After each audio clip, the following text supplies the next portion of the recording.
Welcome to the Truer Podcast. I am your host, Katrina Slade, and I am here to help guide you on your journey of becoming more true, more real, and more authentic to your true self. Before we get started, I'm going to invite you to just check in with your heart really quick. Keep your eyes open if you're driving, but if you're not, I invite you to put your hands on your heart. Let's just take a breath together and just really drop into our presence.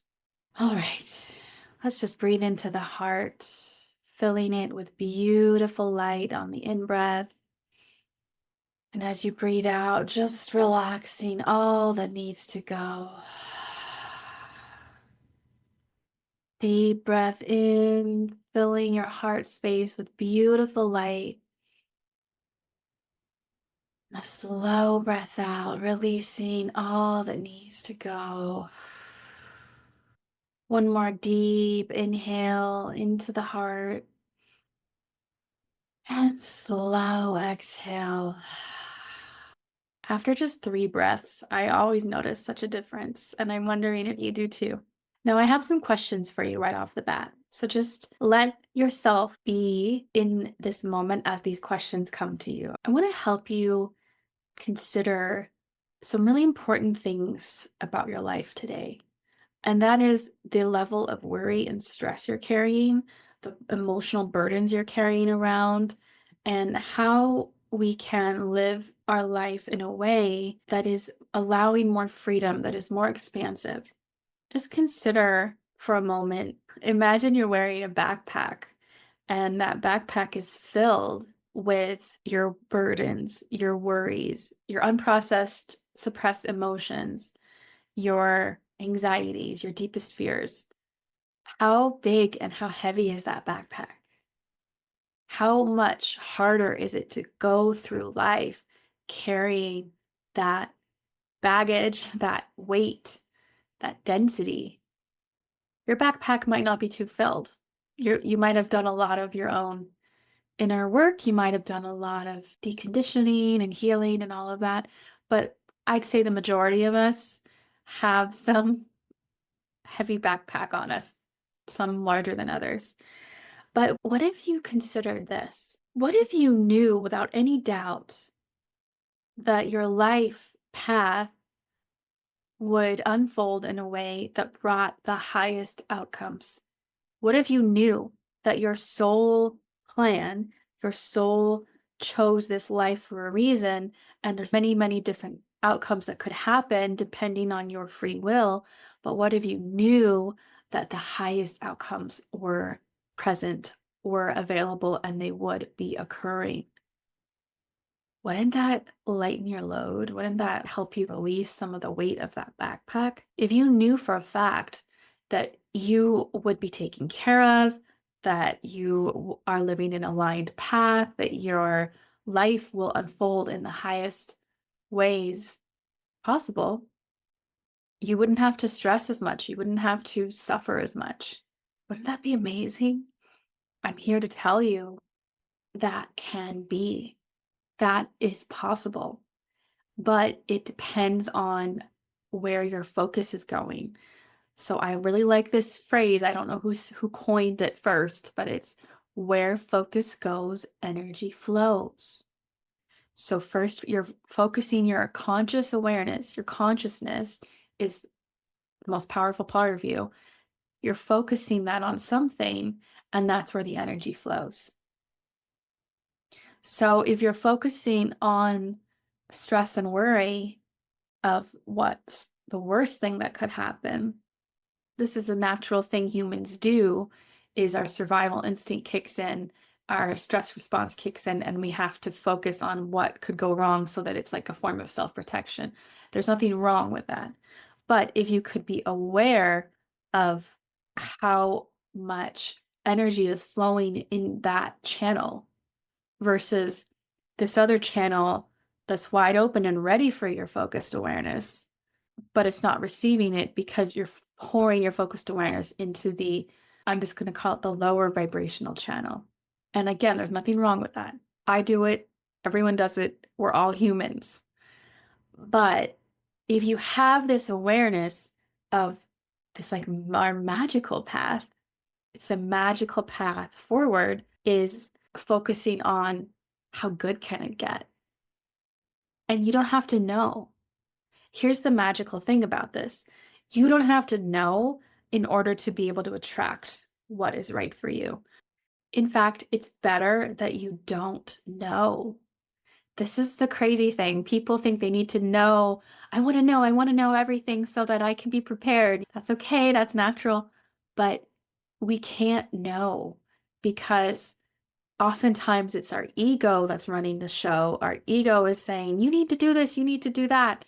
And oftentimes that's because of our conditioning. You need to work yourself into burnout mode because you need to prove your worth. That might be your soul curriculum. You need to learn how to overcome that limiting belief.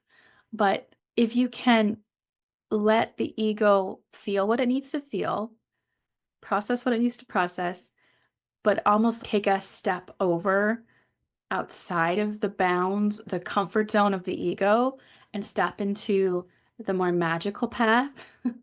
I'm laughing because I love the idea of it being magic. Like I'm actually seeing like fairy dust being sprinkled along this path.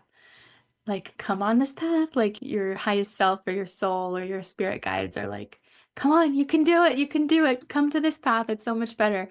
I'm seeing that right now. If you're at a crossroads in your life or just on a decision, and you can choose the entrenched path, the path that's entrenched in from all of your journeys along the path of suffering, worrying, stressing, versus the path of, I'm going to call it the magical path of, honestly, it's releasing your sense of control and calling in the support from higher consciousness, from higher beings. And I say higher beings like they're separate from you, but really it's within you. That's a whole nother conversation for a whole nother time. But to first begin considering these ideas, I'm going to talk about it this way. There is a path for you in your life. That's the magic path. That is the path of the unknown. It's the great mystery of life.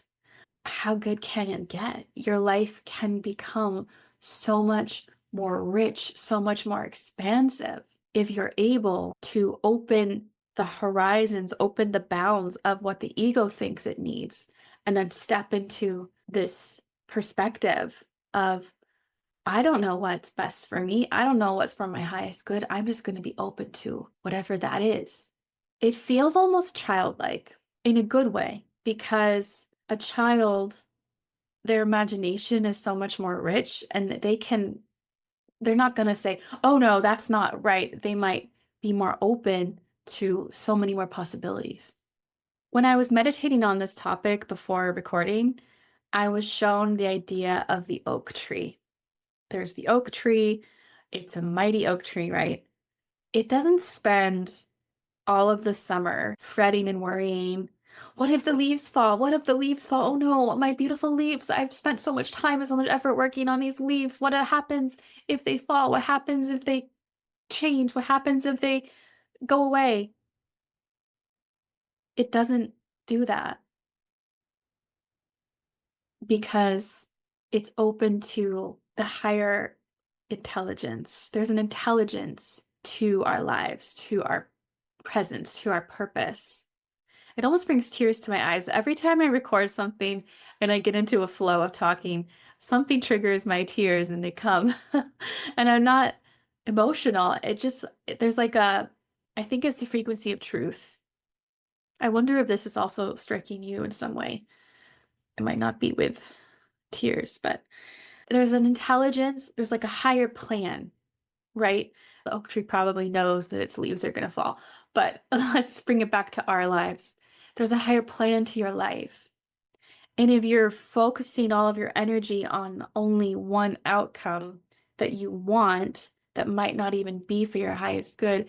For example, if the oak tree, if it wants to hold on to its leaves forever, then it won't have the other seasons and it won't be able to produce the right cycles. You know what?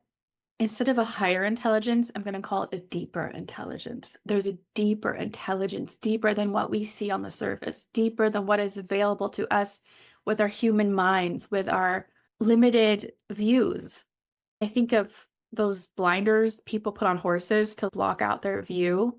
That's really the view we have of our life. We can't see the fullness of our design plan, of our life path.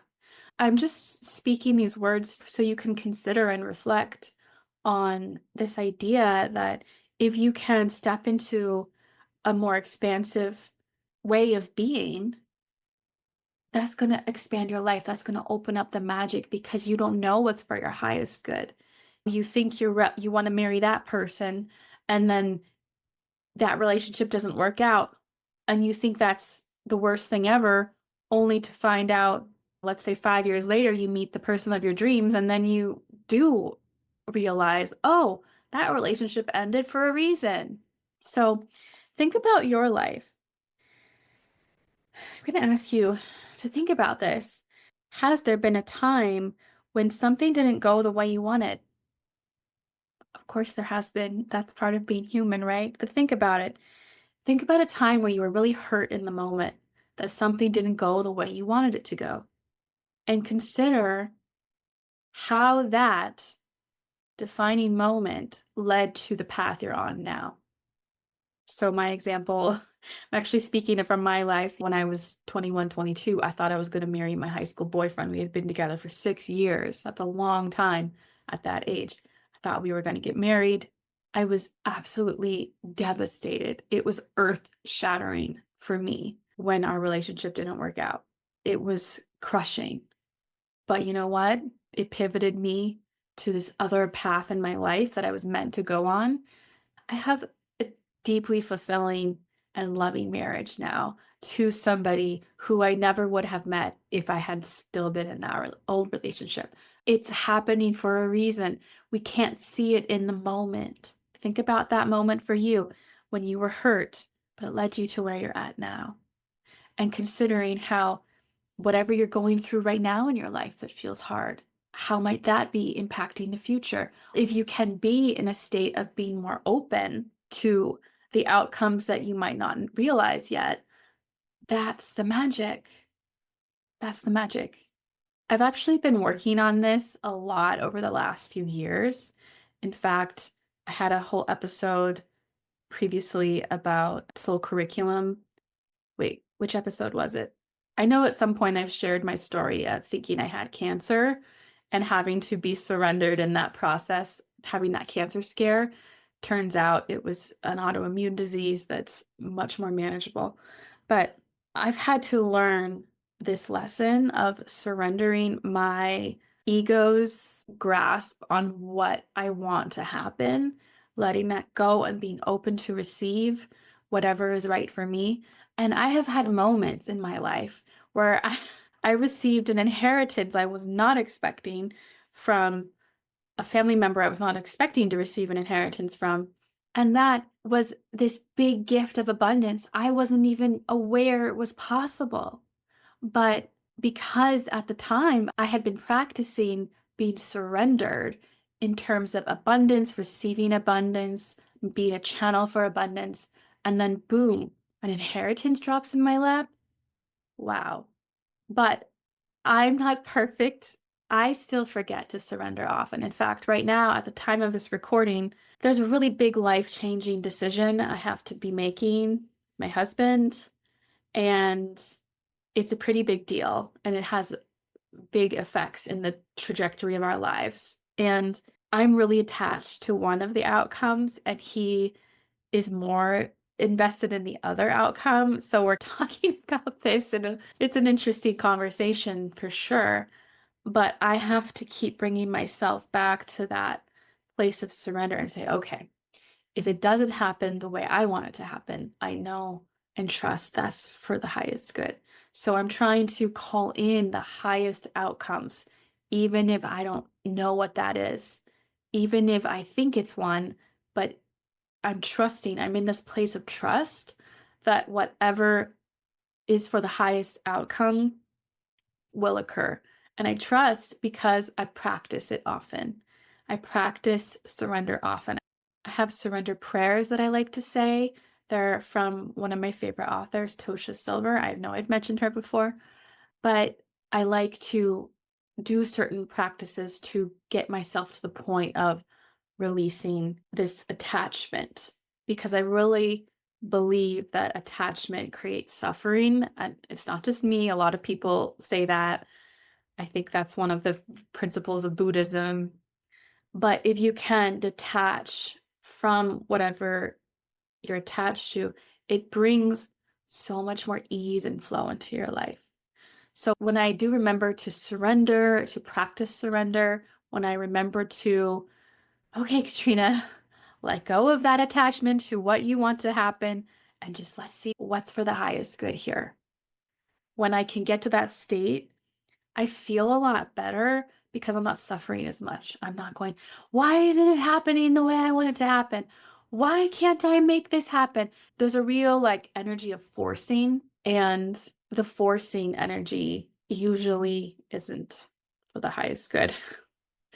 Going with the flow energy is for the highest good. And I'm going to speak a few more words about this idea of an addiction to suffering. I heard it recently. Oh, yeah, it was in the Sophia Code. It's a book by Kaya Ra. And there was a chapter where it's mentioned this idea of an addiction to suffering. And it was saying, like, yeah, humanity has an addiction to suffering. And I thought, you know what? That's so true. Especially, I was reflecting on my life. And I said, yeah, I really do think I've had an addiction to suffering. And now that I have this, I had almost a light bulb aha moment. Oh my gosh, I think I do have that. And I was reflecting on how that shows up for me.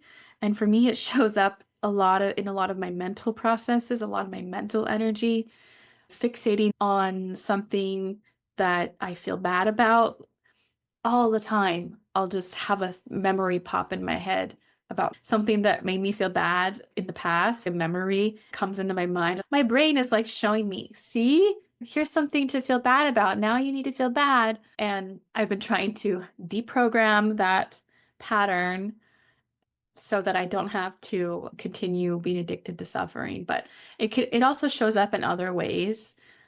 I wonder if this resonates with you, but I will often really stress myself out about not feeling like I'm good enough. This whole process of creating my brand becoming true, of creating my membership, of creating this podcast, that has really stretched me out of my comfort zone. I have this deep fear of, I guess, being seen, a deep fear of expressing myself. Really, it's a fear of pain. It's a fear of, how funny is that? It's a fear of suffering from being ridiculed, from being rejected, from being abandoned.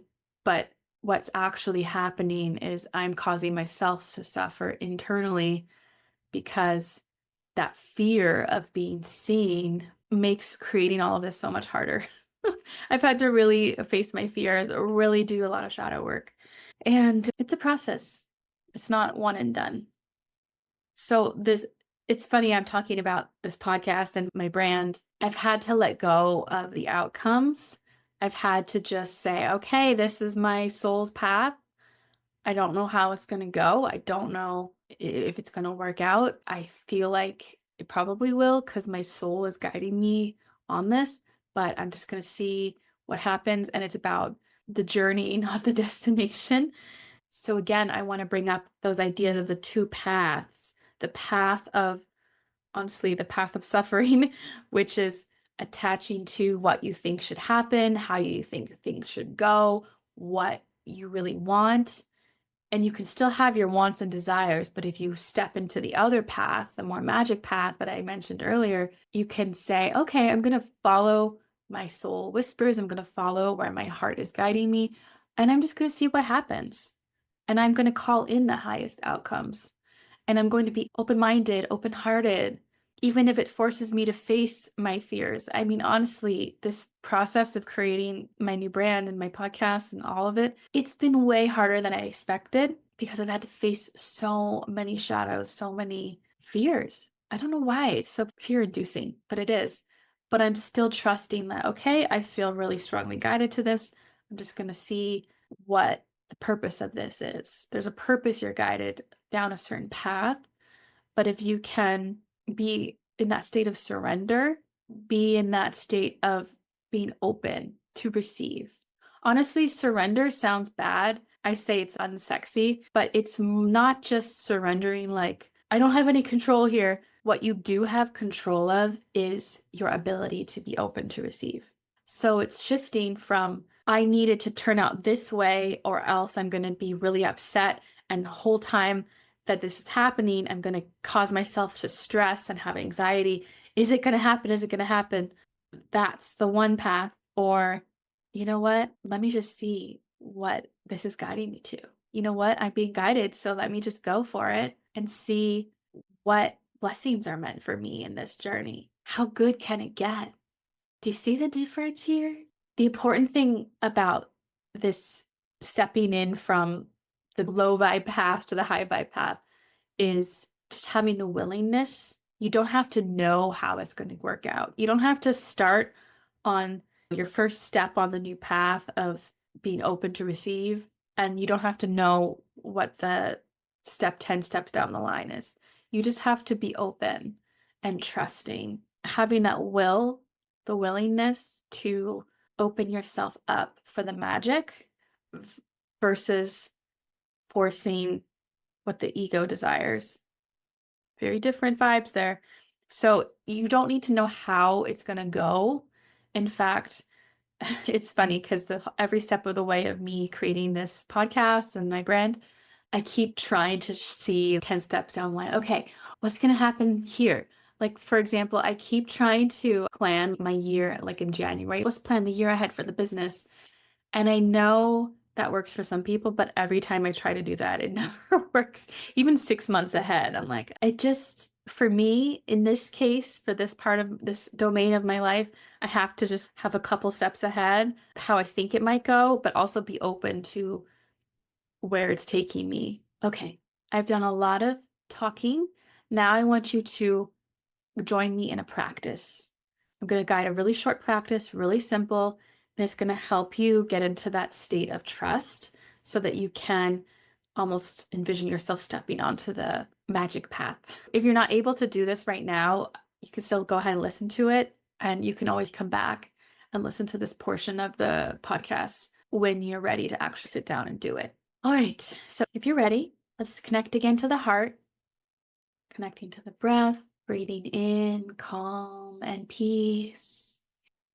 And breathing out whatever needs to go. Breathing in, calm and peace. And a slow, luxurious breath out.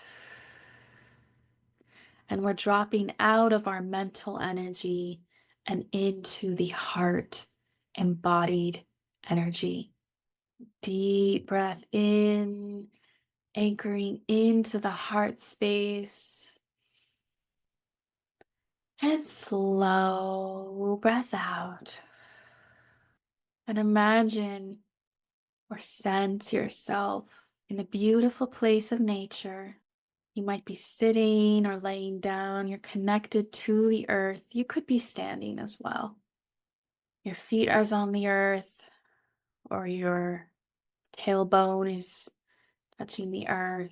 In any way, your root chakra. The root chakra is at the base of the spine, all the way down to the feet.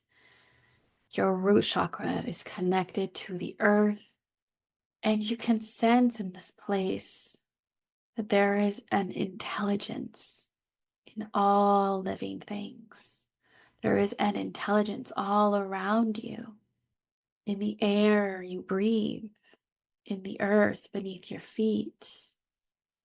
There is an intelligence in every atom, in every molecule, and every electron, feeling as your atoms and your electrons vibrate. That is what gives you life, this intelligence. Beginning to breathe very consciously and slowly, and as you do, you sense your energetic roots beginning to grow into the earth, either coming out of your tailbone down into the earth or coming out through your feet, beginning to grow into the earth as you feel deeply connected to this intelligence all around you, rooting down into that sense of groundedness, trust, feeling supported by this intelligence. And you can begin to call forward the highest outcomes, calling forward the right timing, the right way for your life to unfold. Or you might be considering a particular issue in your life, calling forward the highest outcomes for that situation. And you don't need to know the how. You don't need to know the when. You just need to have that openness, trusting that the right solutions are already selected. They are already present.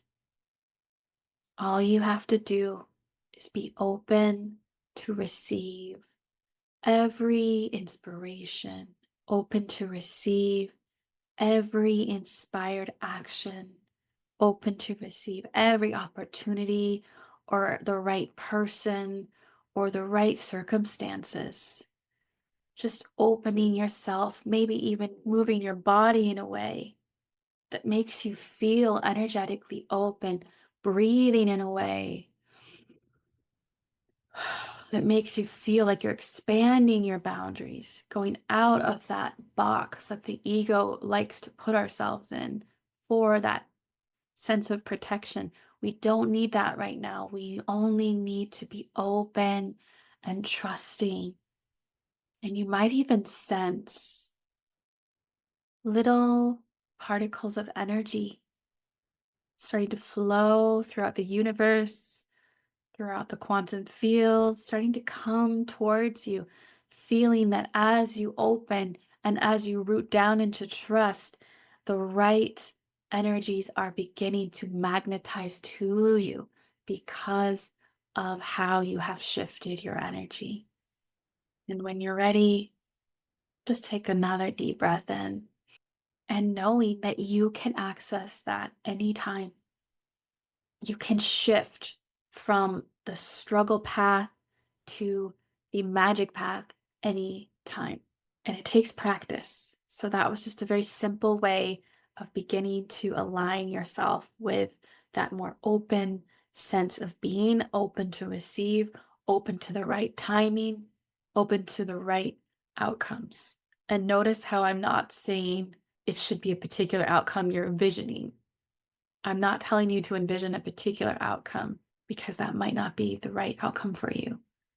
You can imagine, be open to receive. There's lots of ways to do this. I'm not going to get into all of the ways. If you're interested in going deeper into this way of being more magnetic, come onto my membership site, Becoming True. There's lots of workshops there. There's a meditation called Magnetism Activation. That's going to be really helpful for you. Imagine if you did that every day for 30 days. How could that open up your life to even more magical outcomes, even greater timelines, even greater paths, right?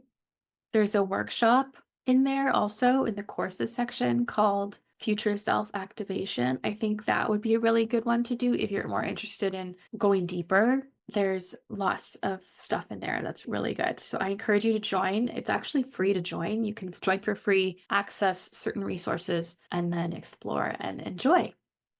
Now, I want to close with another story. I share a lot of personal stories in this episode, but I just feel really called to share this. And I think it's for a reason. I think maybe someone needs to hear this. It's from my years as a teacher. So in case you didn't know, I was a teacher for 7 years as an art teacher in international schools. And I worked in Japan, I worked in Korea, and I worked in Germany before I moved to Canada. There was a time when I was at a hiring fair and I was in London and I was really fixated on moving to Europe. I had been in Asia for a while. I was like, I'm done with Asia. I want to go to Europe. And I only had less than 2 years experience in that career. So it's pretty competitive. And At the time, I was really fixated on Europe. I need to get a job at a school in Europe because that's for me. That's what I want. I was so fixated on that. And what ended up happening was I only had 2 interviews. Well, actually, I did have 3 interviews. I had an interview with a school in Europe and I bombed it really bad. And I had 2 interviews that felt solid, and they were both for schools in Asia. One was in Ho Chi Minh City, Vietnam, and one was in Busan, South Korea. And I didn't really care about either one, but I had to get another job because I didn't want to stay in my previous job. So I remember getting the job offer from both the 2 schools in Asia, and I had to choose. I had to choose, am I going to choose Vietnam? Am I going to choose South Korea? Or am I going to choose to reject them all and hope for another job offer later? Which seemed a little crazy to me. So really in my mind, I only had those 2 options. And I remember feeling like I had to go to Korea and I didn't know why. I didn't really want to, but there was a moment, one of those defining moments of your life. I can almost see it like a movie scene playing in slow motion now that I know how it turned out. Like I know what the outcomes were. So I can look back and think, wow, that was one of those moments of my life where I was open to the unknown, even though I was really scared. I remember walking to meet the principal from the school in South Korea and telling him, yes, I accept your offer. I was walking down this hallway at the hotel where this job fair was being hosted. And I was thinking, what am I doing? I don't even care about Korea. I don't even want to go to Korea. But my feet kept walking, and I almost, looking back, I bet you anything, I was like surrounded by my guides and angels. It's just back then I wasn't aware of things like that. And I knocked on the door, and the principal answered, and I said, okay, I accept your offer. And he said, great, we'll be in touch. The HR department will start communicating with you. And then afterwards, I was so shocked that I did that. Because in my mind, I wanted to go to Europe, but here I am accepting a job to Korea. But Korea was not within my realm of this is what my ego wants. Korea was on that other path. My ego was on that entrenched path. I need to go to Europe. Korea was on that magic path. And I say that because my time in Korea was so transformative. That's where I met my husband. I met my Canadian husband in Korea. We never would have met otherwise. That's where I met some of my deepest friends, some of my best friendships. I had this group of friends in Korea. We were all working together. We were all expats together. And it was one of those friend groups that you can't even appreciate until it's gone. It was so beautiful, the friendships we had, what we got to experience together. We had so much fun, and I got to really grow into a version of me that I needed to become. And I did that in Korea. So I wonder if you have a moment like that in your life. Do you have one of those movie scenes in your mind, in your memories? Oh, I remember when I was going and I could have gone this way or that way, and I chose one of the ways, and it led me to all of these beautiful experiences. If you can have that trust, and if you can release that grasping on to, honestly, it's suffering, that grasping on to it has to be this way. If you can open to the more expansive path, the more expansive plan for your life, then your life is going to be much, much more magical, much more beautiful, much more fulfilling because it guides you to your most highest path. I'm being shown right now, if you're only living your life in that limited way, on that entrenched path, it's like living your life as that horse with blinders on. It's like you're only seeing this much of what your life can be versus the whole universe.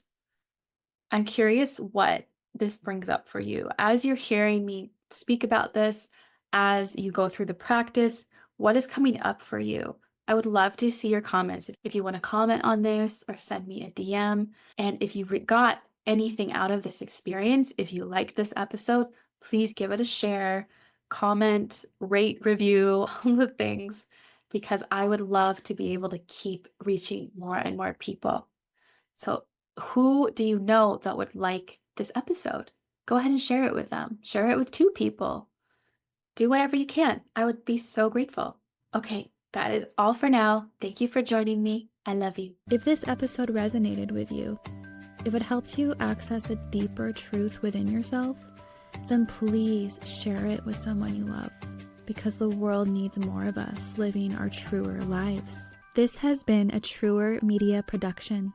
The Truer podcast is created and produced by me, Katrina Slade. Music by Frequently Asked Music. Wordmark by Annika Samples of Incandescent Creative. Cover photography by Lucenda Richard.